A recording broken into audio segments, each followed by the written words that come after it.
أهلا بحضراتكم أعزائي المشاهدين وحلقة جديدة من جناب السفير، ونبدأها بأخبار جناب السفير.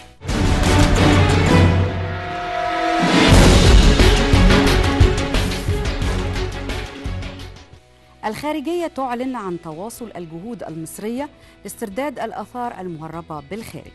صرحت السفيرة إيمان الفار مساعد وزير الخارجية للعلاقات الثقافية بأنه في إطار من التواصل للجهود المبذولة من جانب وزارتي الخارجية والآثار وبالتنسيق الكامل مع كافة البعثات في الخارج، تسليم وزارة الآثار قطعة أثرية مصرية مستردة من سويسرا عبارة عن قطعة حجرية من الجرانيت الورداني عليها نقش غائر، ويظهر بها أثر قطع من مكانها الأصلي وخروجها من مصر بطريقة غير شرعية.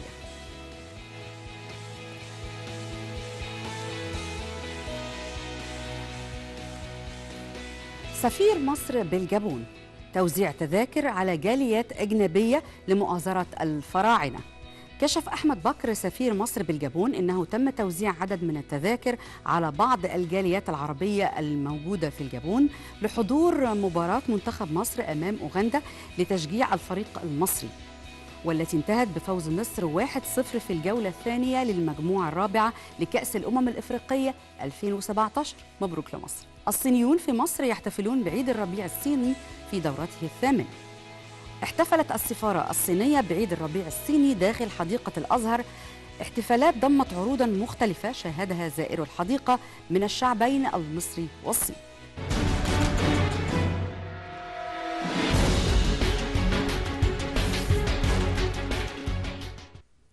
أعزائي المشاهدين، أهلا بكم مرة تانية ورجعنا لحضراتكم بعد أخبار جناب السفير. وسفيرنا النهاردة اللي في ضيافتنا، سفيرنا النهاردة هو سفير جمهورية بيلاروسيا الموجود في القاهرة. ويمكن من فترة مش كبيرة الرئيس بيلاروسيا كان موجود هنا في مصر والتقى بسيادة الرئيس عبد الفتاح السيسي، وكان في العديد من الاتفاقيات ومذكرات التفاهم اللي تم توقيعها بعد هذه الزيارة. الحقيقة هنتكلم عن هذه الزيارة، هنتكلم كمان عن جمهورية بيلاروسيا، عن هذه الدولة، عن الطبيعة الجميلة الموجودة في هذه الدولة، الأنشطة الموجودة، الصناعة هناك طبعا مشهورة بالصناعات الثقيلة، الحياة الاقتصادية والزراعية، السياحة. يعني الحقيقة بيلاروسيا من البلاد الجميلة جدا، الطبيعة فيها جميلة ورائعة، مليئة بالبحيرات وبالأنهار والغابات والمناظر الطبيعية الخلابة، وأيضا الحيوانات النادرة اللي موجودة في الغابات. هنتكلم عن أنواع مختلفة من السياحة، عن ما تشتهر به بيلاروسيا، عن حتى الأطباق الشهيرة هناك وعن الأماكن الشهيرة هناك. يعني باختصار هننقلكم إلى هذه الدولة. في بداية لقائي برحب بسعادة السفير دكتور سيرجي راتشكوف سفير بيلاروسيا بالقاهرة. Sir Ambassador, welcome to our program in our national television channel 1. Thank you, my pleasure.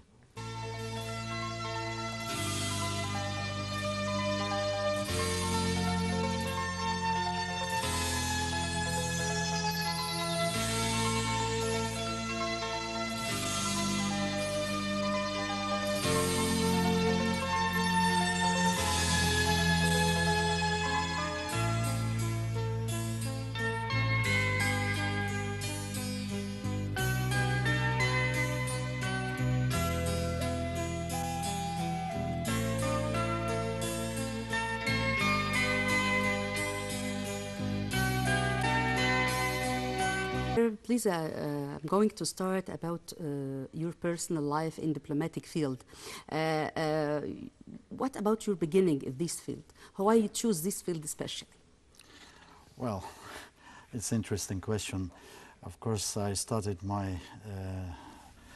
work in this field about 19 years ago, and of course, a lot of things have happened during this period of time. Mm-hmm.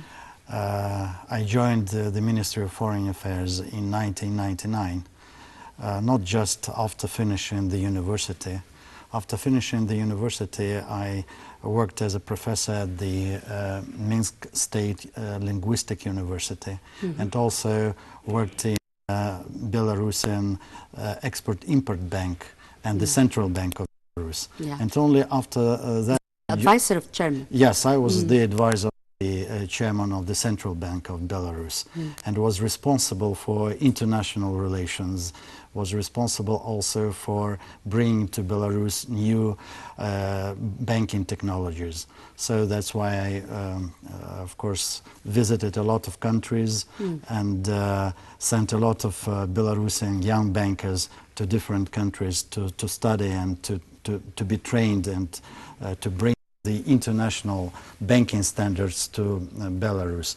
And only after that I decided to join the Ministry of Foreign Affairs. Yeah. And for many years... You found it interesting? It's, yes, because in general, all my life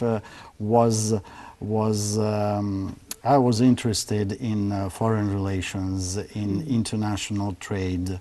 Even when I went to the first grade of the school, I started to learn, by the way, English in the first grade. So, and at school I studied not only English language, but also English literature, English geography. So that's why... You studied many languages, I think. Yes. English and French. And French. And of course I speak Russian language, I speak Belarusian. Belarusian is our native language. But in Belarus we have two state languages, Belarusian and Russian. So that's why in general all my life was... There was a very big difference between Russian and Belarus language? You know, it's a common mistake that it's two common languages. It's if you speak pure Belarusian language, then Russian people, I don't think that they will really understand you. If we just talk about languages, then I think maybe Ukrainians and even Poles will understand better Belarusian, who speaks pure, very good Belarusian language. So that's why I was interested in foreign politics all my life. And I was interested not only in foreign relations, but also in international trade.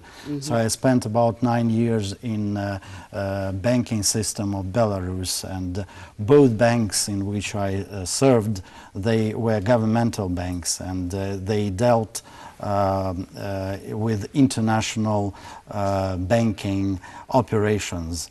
And of course, the central bank was dealing and still is dealing with all the operations the banking systems do. So that's why I decided to join the foreign ministry and to devote myself just exclusively to foreign politics. You have many posts in your country and outside your country. You were Director for Human Resource and Strategic Development.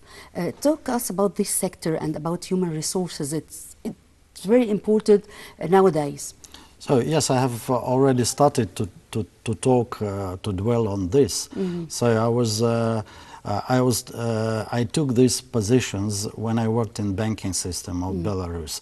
And from the history, you probably know that Belarus gained independence in 1991. Before that, we were part of the big country of the former Soviet Union. And a lot of issues were... The decisions were taken in the capital of the former Soviet Union, in Moscow, not in Minsk, in Belarus. That's why when we gained independence, of course, we should have started to build our own country, our own statehood. And of course, although Belarus was a very developed part of the former Soviet Union, so we had a lot of, and still have a lot of advanced factories, heavy industry, electronics, very advanced agriculture. Even having all this, we had to pay more attention to the development of human resources. What did you do to build your own character and your own economic and industrial and every field in Belarus?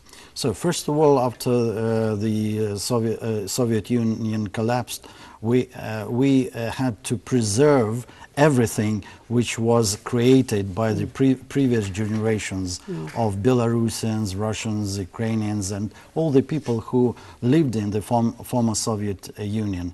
Because, you know, during the Second World War, Belarus was completely ruined. We lost every third of our population. Now, by the way, the population of Belarus is 9.5 million people. Wow. So it's not a small country, it's a medium-sized European country. But, you know, we lost a lot of people during the Second World War. That's why after the collapse of the Soviet Union, we still had to preserve, first of all, everything which was created by our people after after we lost a lot of our industrial capacity during the Second World War, after we lost a lot of our human resources capacity during the war. So now it's Belarus is a sovereign, independent country. All the decisions regarding the internal and foreign policy is taken in Minsk, in the capital of Belarus, is taken by the president of Belarus, by the government of the Republic of Belarus. And we are trying to develop our potential, economic potential, human potential. For instance, we have 54 universities in Belarus. And according... There's a cooperation in higher education between Egypt and Belarus. I know about that. Yes, yes. We are paying a lot of attention to this field of cooperation with our Egyptian friends. During last 15 years, about 130 Egyptian students received higher education in Belarus, and 29 people got a PhD degree in Belarus. And now we are developing some joint programs in higher education. For instance, between Belarusian National Technical University and Kafr Sheikh University, Tabin Metallurgic University. These three educational institutions have just signed an agreement to cooperate more closely, and one of its their projects will be to create a joint faculty of engineers where first of all the Egyptian students will get their profession according to the experience and knowledge Belarusians gained. So we are ready to share our knowledge, our experience, our know-how with our colleagues and our friends in Egypt. Because as I did, for instance, about 15, 20 years ago, when I worked with human resources, I traveled a lot and tried to get everything which was interesting from other countries and to share with my colleagues in Belarus.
very nice to study about people, about human behavior, human resource.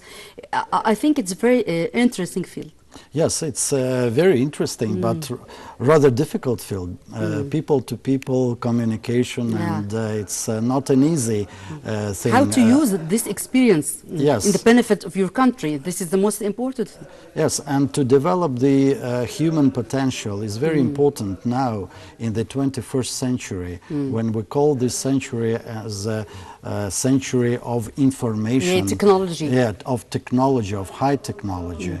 But we still depend on people, on human resources. The most important thing, I think, it's I completely agree with you. That's why both countries, the main treasure of any country, Egypt and Belarus, should put more efforts in development of human resources, in educating people, in eradicating illiteracy.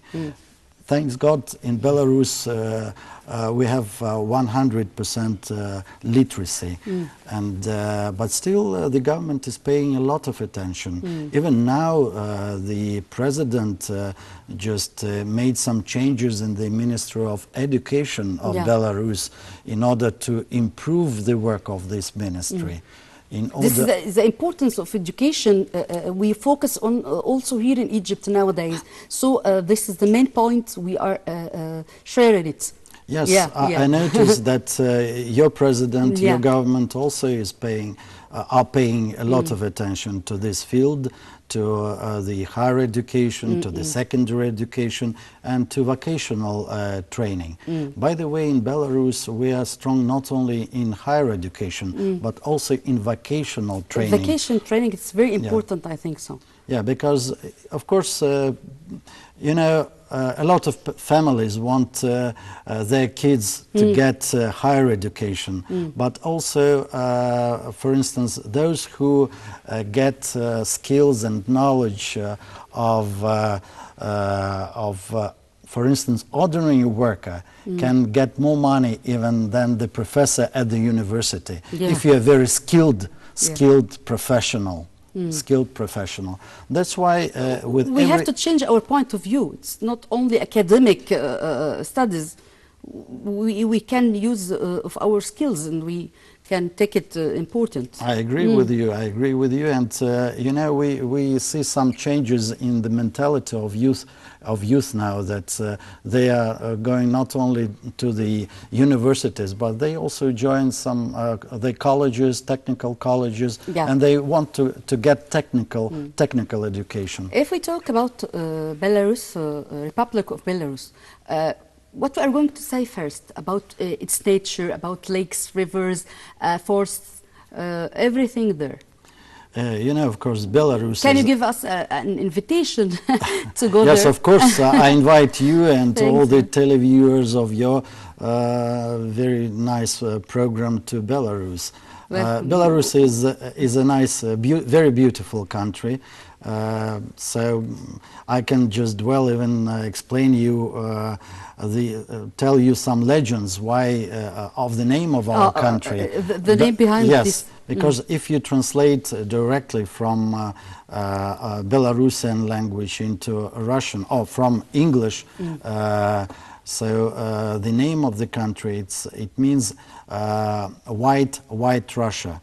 So, and there are several legends why it's white Russia. The first legend is about the in former times there were a lot of Orthodox churches in Belarus which were colored in white, and still all the churches, most of the churches are colored in white. That's why one of the legends says that Belarus is white Rus, white Russia. Reason of the name. Yes, reason of the name. And the second, if you translate white from this old Slavonic language, it will be beautiful. That's why beautiful Rus, beautiful Russia. And it's really very beautiful. We have over 5,000 rivers and lakes in Belarus, a lot of forests. So the nature, a lot of animals in the forest, a lot of fish in the lakes and rivers. And those who come to Belarus during, for instance, it's a good place of hunting also. Yes, spring, summer, people enjoy staying in Belarus, and a lot of people like to come fishing and hunting in my country, and I invite everybody who are interested in this kind of relaxation to come to Belarus. You have many sorts of tourism in Belarus. You have historical tourism and environmental tourism and religion tourism. Talk to us about the most important places in Belarus. Of course, I invite to visit, first of all, the capital of Belarus, the city of Minsk. You can find in this capital a lot of interesting places, a lot of interesting sites. The history of my capital goes to the 10th century, so it's about 1,000-year-old city. But unfortunately, as I told you, during the Second World War, the capital was almost ruined. Only a few buildings survived. And those buildings are the governmental, the House of Government, and the building of our National Academy of Science. And that's why after 1945 the city was rebuilt.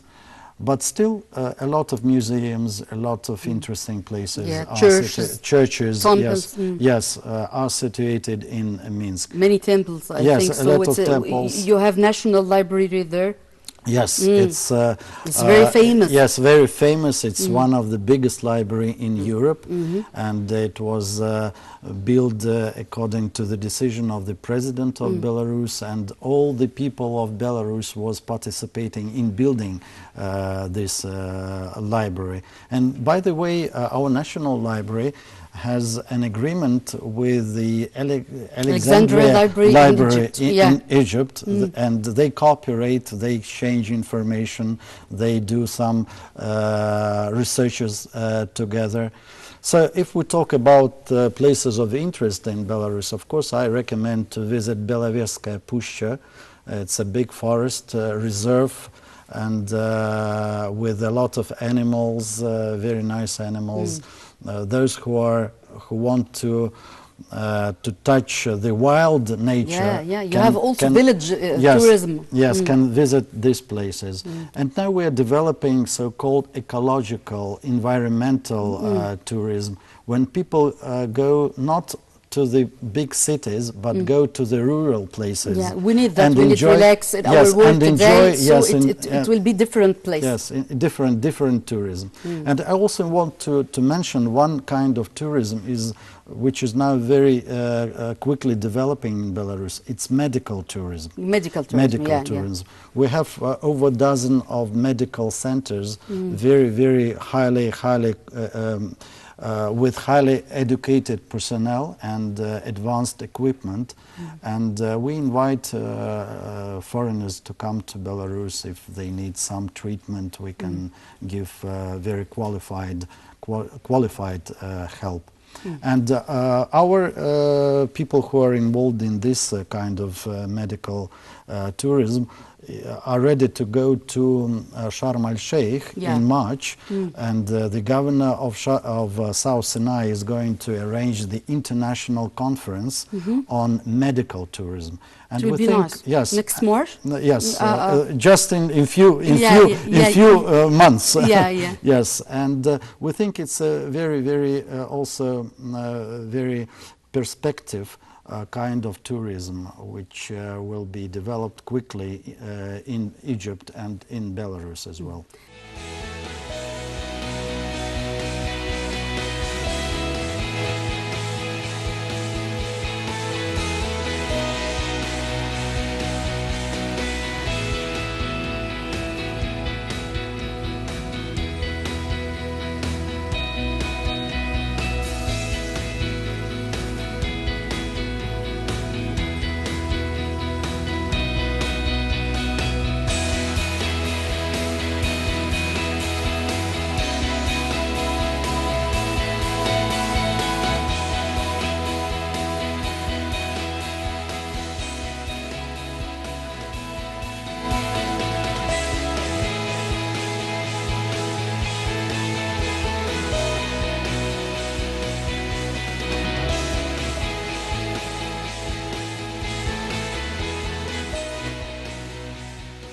Thank you, Dr.